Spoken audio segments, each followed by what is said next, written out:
Jay ajak Ridho ke Eropa, bangganya kapten timnas lihat permainan partnernya makin ciamik. Timnas Indonesia versus Bahrain leg 2 pada matchday 8 ronde 3 kualifikasi Piala Dunia WCQ 2026 zona Asia ditutup dengan skor akhir 1-0. Gol tunggal oleh Romeni pada menit ke-24 dalam laga di Stadion Utama Gelora Bung Karno, Jakarta, Selasa 25 Maret 2025 malam jadi kunci kemenangan perdana pasukan Patrick Kluivert. Dalam update klasemen WCQ 2026 ronde 3 grup C, Timnas Indonesia menjaga posisi di peringkat 4 grup C. Merah Putih yang total mengkoleksi 9 angka dari 8 angka masih di belakang Australia, sang runner-up dengan 13 poin, dan Arab Saudi dengan 10 poin. Namun, Garuda setidaknya mengambil jarak aman dari kedua pesaing terdekat yaitu Bahrain dan China. Dengan menaklukkan Bahrain, Timnas Indonesia kini punya selisih 3 angka dari The Diamond Warriors. Sementara itu China yang ambur 0-2 saat menjamu Australia di Hangzhou, kini jadi juru kunci dengan jarak 3 poin pula dari Garuda. Ini artinya ketika ronde 3 tersisa di 2 partai lagi, Timnas Indonesia masih terus mengasah asa lolos Piala Dunia 2026. Untuk menembus posisi runner-up grup C, situasi memang sulit karena Merah Putih tertinggal 4 angka dari Australia. Namun jika bisa mengamankan peringkat 3 hingga 4, Timnas Indonesia akan lolos ke ronde 4 WCQ Asia. Di sana mereka akan bersaing dengan 8 tim lain yang terbagi ke dalam 3 grup berbeda. Jika bisa juara grup di ronde 4, Garuda akan masuk Piala Dunia. Dalam laga Timnas Indonesia versus Bahrain, pelatih Patrick Kluivert memakai formasi 3-4-2-1. Trio back Rizky Ridho, Jay Ityas, dan Justin Hubner kembali jadi pilihan utama. Sementara itu Ragnar Oratmangun juga masuk starting 11 mendampingi Marcelino Ferdinand dan Ole Romeni. Di kubu lawan, Bahrain memakai formasi 4-2-3-1 dengan ujung tombak Hasan Abdul Jabbar. Sepanjang paruh pertama, The Diamond Warriors memang unggul tipis dalam penguasaan bola. Namun mereka lebih banyak bermain di area sendiri untuk memancing Garuda yang bermain terbuka. Indonesia langsung menekan selepas sepak bola lewat Kevin Dix di kanan dan Calvin Verdong di kiri. Namun umpan terakhirnya masih belum membuahkan kreasi peluang. Timnas Indonesia bermain lebih sabar di laga ini daripada saat melawan Australia. Sementara itu Bahrain lebih banyak menunggu.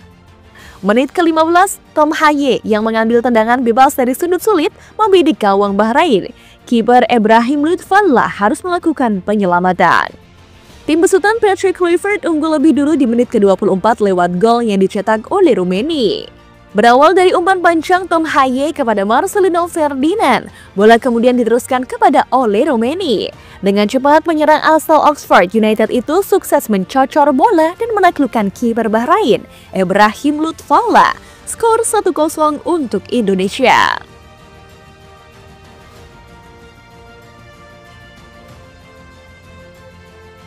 Gol tadi membuat Timnas Indonesia semakin nyaman, mereka bisa menjaga skor 1-0 hingga turun minum. Sebaliknya Bahrain yang melempem di paruh pertama lantas coba lebih terbuka di paruh berikutnya. Timnas Indonesia masih mendominasi di awal babak kedua. Menit ke-46 serangan cepat yang dibangun Kevin Dix dari sisi kanan lapangan nyaris menambah keunggulan.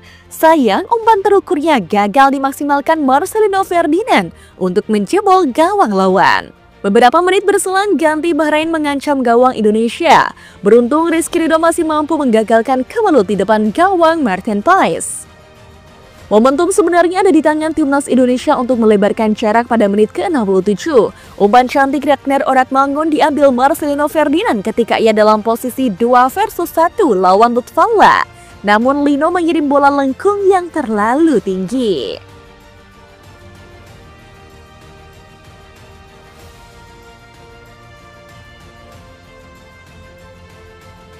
Menit 73 pelatih Patrick Kluivert melakukan penyegaran dengan memasukkan 3 tenaga baru, yakni Eliano Reinders, Sandy Walsh dan Ricky Kambuaya, menggantikan Kevin Dix, Marcelino Ferdinand dan Ragnar Oratmangun. Hal ini dilakukan demi menjaga keseimbangan tim yang mulai kelelahan.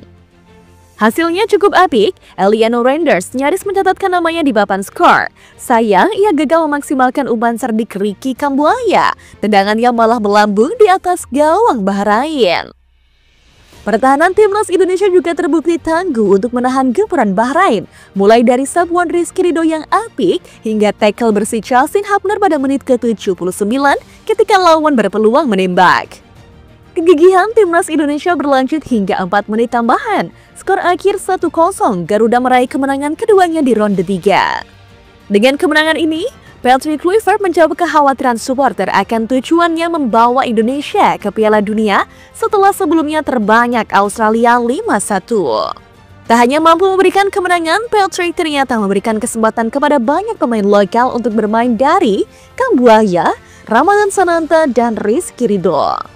Rizky Ridho menjadi pembeda dalam laga kali ini. Aksinya membuat semua penonton memberikan standing ovation untuknya. Beberapa kali Ridho mampu mengawal barisan pertahanan dengan sangat ciamik, dari menyelamatkan gawang dari kebobolan sampai membuat para penyerang Bahrain frustasi dengan tackle-tackle-nya. Tak hanya dalam bertahan, Ridho menjadi pemain lokal yang kemampuannya sudah layak disandingkan dengan para pemain diaspora lainnya. Intercept dan kedisiplinannya dalam membangun serangan membuat dirinya menjadi sorotan.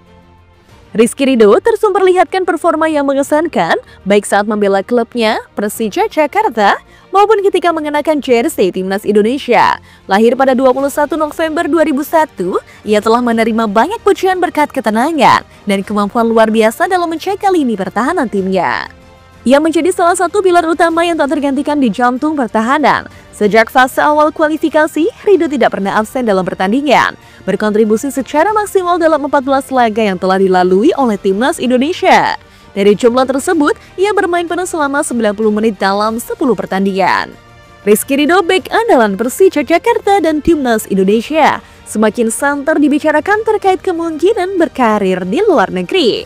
Pemain berusia 23 tahun ini dianggap layak mengikuti jejak sejumlah bintang sepak bola Indonesia yang telah sukses merantau. JITS Kapten Timnas Indonesia mengutarakan keinginannya untuk membawa Ridho ke Eropa bersama dirinya. Melalui relasinya, ia akan menawarkan dan melobi beberapa klub agar mau memboyong bek sopan tersebut. Apa yang dilakukan Jay tak lepas dari aksi Rizky Ridho bersamanya kali ini. Ia terkejut dengan perkembangan Rizky Ridho yang sudah sangat matang dan siap bersaing ke intensitas level yang lebih tinggi. Menarik kita tunggu kiprah Rizky Ridho ke depannya.